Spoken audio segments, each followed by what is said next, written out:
नमस्कार मैत्रिणींनो, मनीषाज किचनमध्ये आज आपण आषाढी एकादशी स्पेशल वरईची गूळ घालून मस्त अशी पौष्टिक खीर कशी बनवायची ते पाहणार आहोत। इथे तुम्ही बघू शकता इतकी छान अशी वरईची खीर तयार होते, यावर तुमचा विश्वासच बसणार नाही।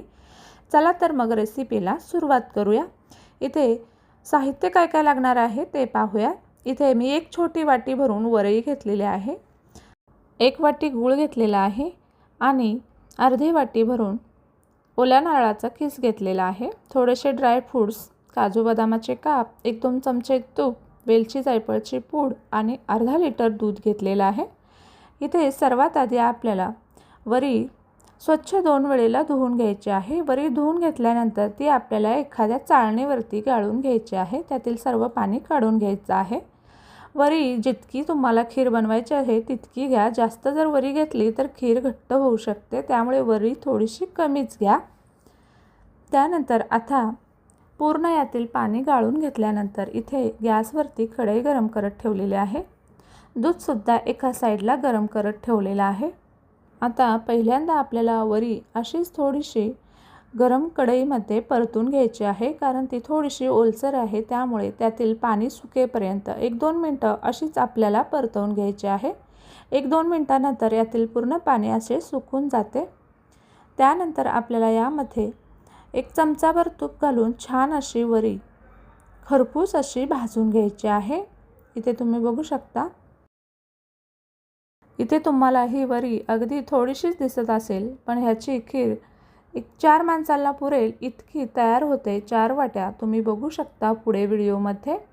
2-3 मिनटानंतर आता यामध्ये आपण खोबऱ्याचा किस घालणार आहोत आणि हे सुद्धा आपल्याला 1-2-3 मिनटं परतवून घ्यायचं आहे। सुद्धा हा किस नारळाच्या पाटील भाग काढून हा मिक्सरला वाटून घेतलेला आहे। हवं तर तुम्ही जसं आपण मोदकांसाठी खोबरं खवून घेतो त्या प्रकारे केलं तरी सुद्धा चालेल। इथे बघू शकता अशा प्रकारे छान असं परतून घेतल्यानंतर यामध्ये 1 वाटीभर पाणी घातलेलं आहे आणि जो आपण गूळ 1 वाटी घेतलेला होता तो सुद्धा यामध्ये घातलेला आहे। अशा प्रकारे आपल्याला पहिल्यांदा पाण्यामध्ये आणि गुळामध्ये थोडीशी वरी आपल्याला शिजवून घ्यायची आहे, कारण सगळं जर दूध आपण एकत्र पूर्ण घातलं तरी इतकी वरीला गोडी लागणार नाही, त्यामुळे आपण थोड्याशा पाण्यामध्ये आणि गुळामध्ये पहिल्यांदा वरी शिजवून घेणार आहोत। झाकण लावून 2 मिनटं आपल्याला हे शिजवून घ्यायचं आहे। 2-3 मिनटातच थोडीशी बघा घट्टसर अशी झालेली आहे। त्यानंतर आता इथे दूध घालायचं आहे। इथे मी अर्धा लिटरमधील थोडंसं दूध बाजूला ठेवलेलं आहे। आता हे दूध घालून आपल्याला छान असं एकत्र एकजीव करून घ्यायचं आहे। आता यामध्ये आपण जे काजू बदामाचे काप घेतलेले होते ते घालायचे आहेत। त्यानंतर इथे सुंठ आणि वेलची पावडर घेतलेली आहे, ती सुद्धा आता यामध्ये घालायची आहे आणि ही सुद्धा छान मिक्स करून घ्यायची आहे। आता इतक्या वेळातच हे आपल्याला थोडंसं घट्टसर वाटत आहे, त्यामुळे मी राहिलेलं दूध सुद्धा यामध्ये घालणार आहे। तुम्ही बघू शकता इतक्यातच ही एवढी घट्टसर खीर तयार झालेली आहे, त्यामुळे मी राहिलेलं सुद्धा दूध यामध्ये घातलेले आहे। आता याला एक छान अशी उकळी आणून द्यायची आणि झाकण लावून आपल्याला ही परत एकदा 2 ते 3 मिनटं छान अशी शिजवून घ्यायची आहे। हे बघा इथे तुम्ही बघू शकता आपली मस्त अशी खीर तयार झालेली आहे।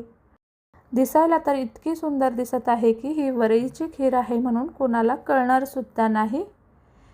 तुम्ही एकदा अशा प्रकारे ही खीर नक्की करून बघा आणि कशी झाली मला कमेंटमध्ये नक्की सांगा।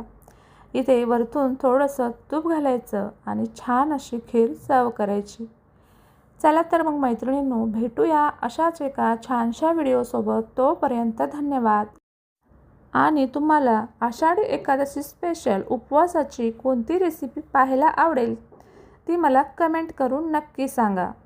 धन्यवाद।